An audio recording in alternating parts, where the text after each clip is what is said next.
ಹಾಗಾಗಿ ಎಲ್ಲೋ ಒಂದು ಕಡೆ ಅವರು ಸಿದ್ದರಾಮಯ್ಯನವ್ರು ಹೇಳ್ತಾರೆ, ಸಿದ್ದರಾಮಯ್ಯನವರು ಯಾಕಂದ್ರೆ ಎರಡನೇ ಅವಧಿಯಲ್ಲಂತೂ ಲಜ್ಜೆಗೆಟ್ಟ ರಾಜಕಾರಣಿ ಅಂತ ಅವರು ರಾಜಕಾರಣ ಮಾಡ್ತಾ ಇರೋದು. ಮೊದಲನೇ ಅವಧಿಗೆ ನಾವು ಅದನ್ನು ತುಲನೆ ಮಾಡಿ ನೋಡಿದಾಗ ಎರಡನೇ ಅವಧಿಯಲ್ಲಿ ಅವರು 100ಕ್ಕೆ 100 ಎಲ್ಲ ಫ್ರೀಯಾಗಿ ಬಿಟ್ಬಿಟ್ಟಿರುವಂಥದ್ದು, ಫ್ರೀ ಹ್ಯಾಂಡ್ ಬಿಟ್ಟಿರುವಂಥದ್ದು, ನಡೀಬಾರ್ದೇ ಇರುವಂಥ ಅಕ್ರಮಗಳು ನಡೀತಾ ಇರೋಂಥದ್ದು. ಈಗ ಒಂದು ಬೈ ಎಲೆಕ್ಷನ್ ಏನಿದೆ, 3 ವಿಧಾನಸಭೆ ಚುನಾವಣೆ ನಡೀತಾ ಇದೆ.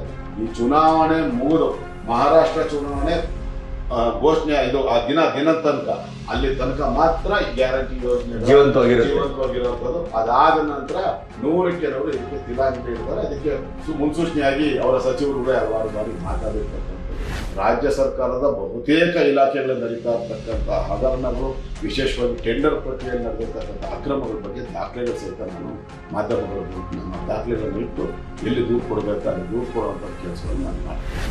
ಹಾಗೆ BBMP ಆಯುಕ್ತರು ಮತ್ತು ಇವರ ಹೆಸರಲ್ಲಿ 1 ರೂಪಾಯಿ ವಸೂಲಿ ಮಾಡ್ತಾ ಇದ್ದಾರೆ.